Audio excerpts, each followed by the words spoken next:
What if the greatest love story of your life wasn't the one you're living right now?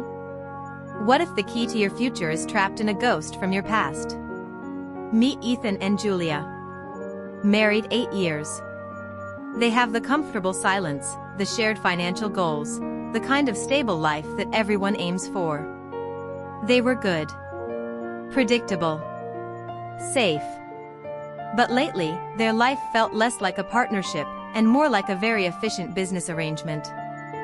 Julia would cook, Ethan would clean. They'd talk about bills, kids' schedules, and the weather. The emotional depth, the spark they started with, was gone. Ethan felt it most intensely. He loved Julia deeply. But when he looked at her across the dining table, a strange emptiness settled in his chest. He often wondered, did I settle? The problem wasn't Julia.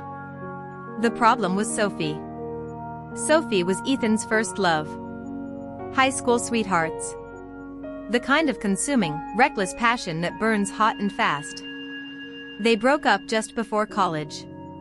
No explosion.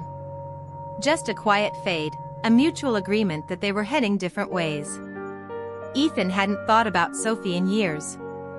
Until 2 weeks ago, when he got a LinkedIn request. Simple. Professional. Sophie K. just viewed your profile. He ignored it.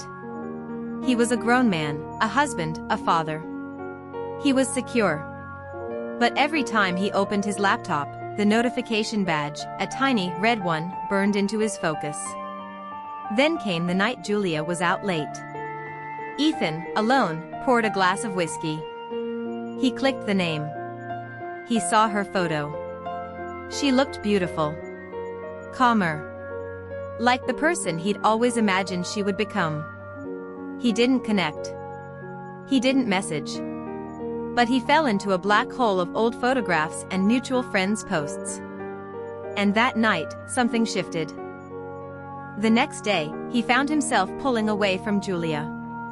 Her attempts at small talk felt irritating. Her routine, stifling.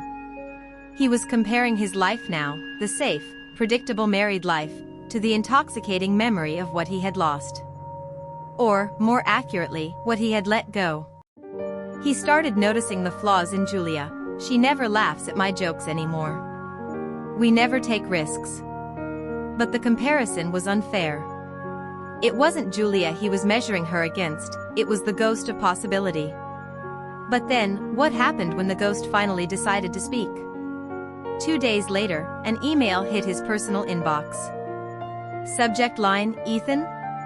Ethan's heart slammed against his ribs. He read it in the garage, hiding his phone behind a pile of tools. Sophie wrote that she was in town for a conference. She wanted to grab coffee. No big deal, she wrote. Just catching up with an old friend. He told Julia he had a long lunch meeting. A lie. A small one, but a lie that felt enormous. The moment Sophie walked in, the air changed. That old, reckless feeling rushed back. The way she smelled. The shared history that needed no explanation. They talked for 2 hours. It wasn't flirtatious. It was deep. They talked about their dreams, the paths they chose, and the road not taken. Sophie confessed she often wondered how different her life would be if they had stayed together. Ethan went home feeling buoyant.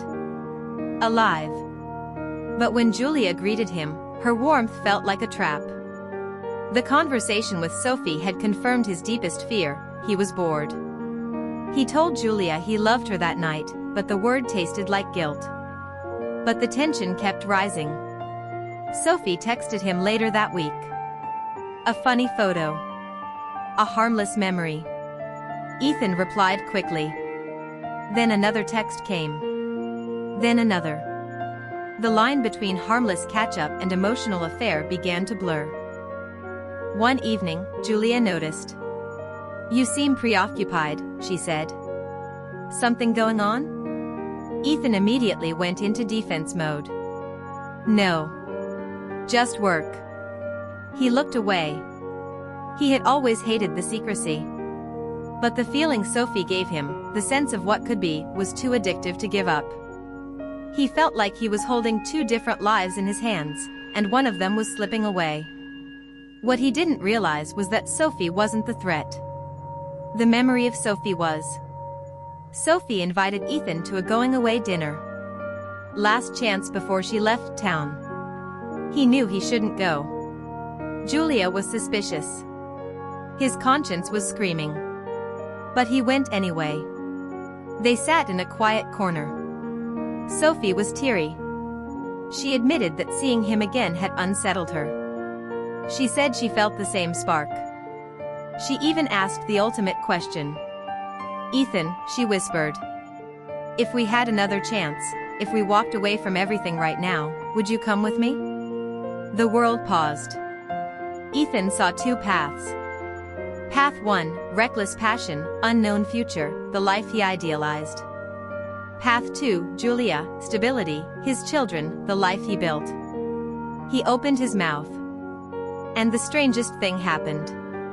He didn't see Sophie. He saw a flash of young Ethan and young Sophie. They were arguing fiercely outside a college dorm, heartbroken, realizing they had to split up. That split was painful, yes. But it was necessary. He realized the passion he missed wasn't real life. It was untested love. It was the memory frozen in time, preserved because it never had to endure the bills, the boredom, the daily grind. It was a beautiful memory, but a flawed blueprint. He looked back at Sophie, his first love, and said the hardest words he'd ever spoken. "No, Sophie," he said, the word catching in his throat. "I can't. I won't." He went home and told Julia everything. The texts, the coffee, the dinner, and the final question. He didn't downplay his temptation or his guilt. Julia was hurt, of course. Furious. But beneath the anger, she was terrified. She asked him why. Why had he risked everything? Ethan finally answered honestly. "I wasn't looking for Sophie," he admitted. "I was looking for the feeling Sophie gave me before our life became hard. I missed the passion that didn't have to grow up." This was their true turning point. Not the affair, but the confession. Julia realized she'd been letting their marriage run on autopilot too. They weren't just fixing their relationship, they were updating the software. They realized the weight of first love wasn't its magic, it was its unfinished business. Your first love is impactful because it is unburdened. It's the raw, idealized template for what you think love should be. It never had to face the reality of mortgages, carpools, or compromise. But true love, lasting love, isn't about the intensity of the flame. It's about the quality of the fireproof material you use to build your life together. Don't compare the stability you built to the passion that never had to last. The most beautiful love story you can ever have is the one you choose to write, every day, with the partner who stayed. Now, let me ask you, what do you think is the real danger of comparing your marriage to the past? Let me know your thoughts in the comments below. Do you think Ethan did the right thing by telling Julia everything?